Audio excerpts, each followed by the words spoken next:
welcome back. It's definitely been a minute. I casually dropped off the face of the earth. That's a lie. If you follow me on Instagram, I've been very active on both accounts. But yeah, if you're a returning subscriber, you're probably very confused by the name change, the reason that I dropped off the face of the earth, haven't uploaded in a hot minute, and the answer is I don't have one. So if you're going to tell by the title down below, for today's video I'm going to be showing you how to do self-portraits / how I accomplish my self-portraits. I actually created a video a couple of months ago. It got 7,000 views, but it wasn't the way that I wanted it, so I'm actually just going to re-record it and redo it, have more information for you guys. But I also did want to make this a 4-part series, having this be the first video, how to accomplish self-portraits on a camera, then how I edit my self-portraits, then the third video is going to be how I take self-portraits on a phone and how I edit them on a phone. So if that sounds like something you're interested in, be sure to subscribe and click the bell so you get a post notification every time I upload. And now that that's out the way, let's just get right on into the video. Okay, so first things first, essentials. I personally have shot with my Canon T5i self-portraits for so many years, and I genuinely love it, but anything in the Rebel series with Canon has a flip out screen.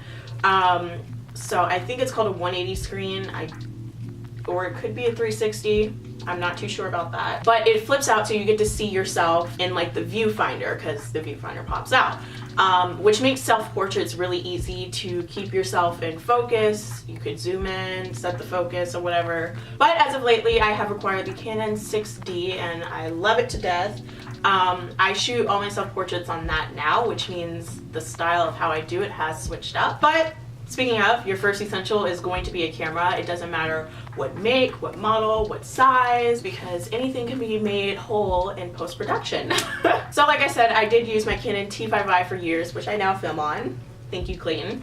That is the name of my camera. For today's video, I'm going to be showing you how to accomplish them on a Canon 6D or a full frame camera, if you will. Yeah, so you want to get you a good camera, but you also want to get you a good tripod. I actually contemplated making a video on a bunch of ratchet camera hacks, ratchet photography DIYs. If that's something you want to see, let me know in the comment section down below, because I have rigged some serious situations to accomplish anything, and people would never believe me if they saw the photo and the conditions it was taken in. So we've got the camera, we've got the tripod. As I was saying before, the Canon T5 or anything in the Rebel series does have a flip screen. With my Canon 6D, there is no flip screen. It's just like a flat, regular screen.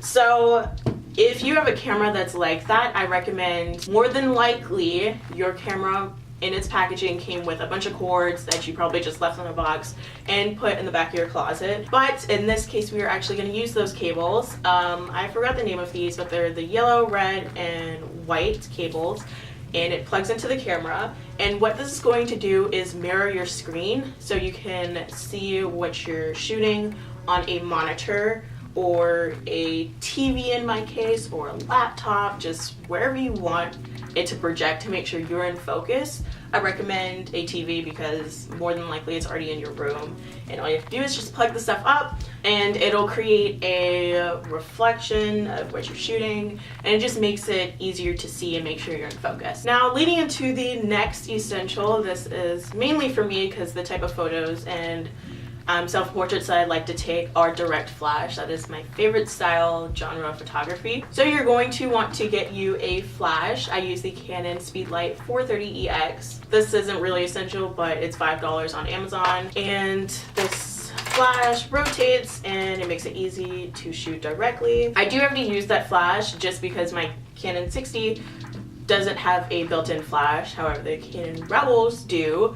I actually like the look of shooting with the camera's built-in flash because it gives it a little bit of a 35mm film feel to it, and anything can be fixed in post-production. Well, let me not say anything before clients come, yo, you want to fix this? Because honestly, it's a lot harder than it looks. And moving into the last essential, it is actually an iPad or a phone of some sort.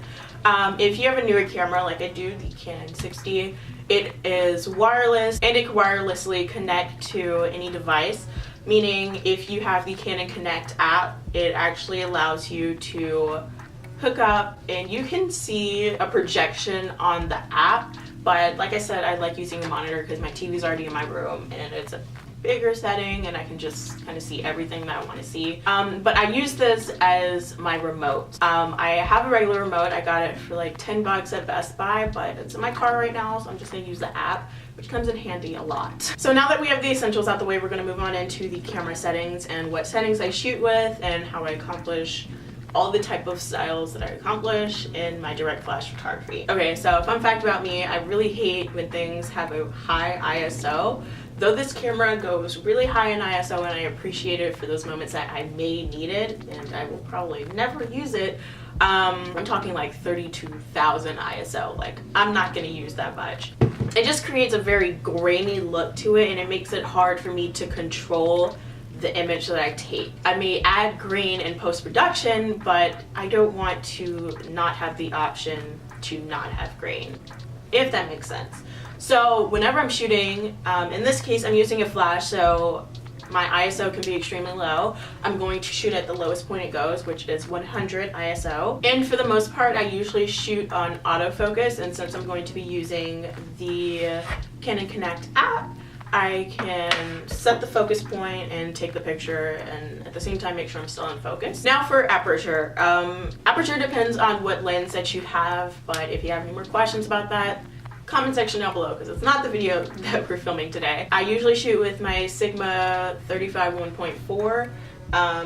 But today, since I'm filming with that, I'm going to be shooting with my Canon 50 1.4, which means both cameras have a low aperture or f-stop of 1.4, and that means the lens is just wide open, letting in as much light as possible, making the background creamy. So I usually shoot at the lowest f-stop. In this case today, it'll be 1.4. And last but not least, shutter speed. I usually shoot without really high shutter speed, but it depends on the lighting because if it's darker, you're gonna have to bring it down some notches. In my room right now, I have my blinds open, so it's not gonna be super dark. Plus, I'm using a flash to assist me, so that's gonna help out with lighting a ton. But yeah, now that I have that out the way, we're gonna get right into taking these self-portraits. I've got my setup ready: flash, camera, tripod, screen being projected, and this is actually helping a lot because I was able to set the focal point, so when it does kick into autofocus, all I have to do is hit go on my remote or the app and be able to capture the photo. Okay, so I've got my focal point set, I've got my monitor, camera, flash on, I have the app up now. It's very simple, it kind of mirrors the screen as well. I'm just trying to make sure I'm in my box, which is why I have the TV set up, but I'm also going to use this as a remote, so it goes like this.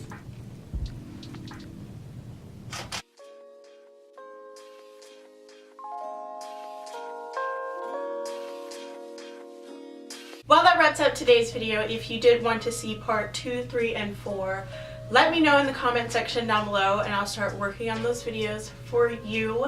It's the least I can do for my absence. In the meantime, if I do take another one, you can follow me on Instagram and Twitter and keep up with me. But yeah, until next time, bye!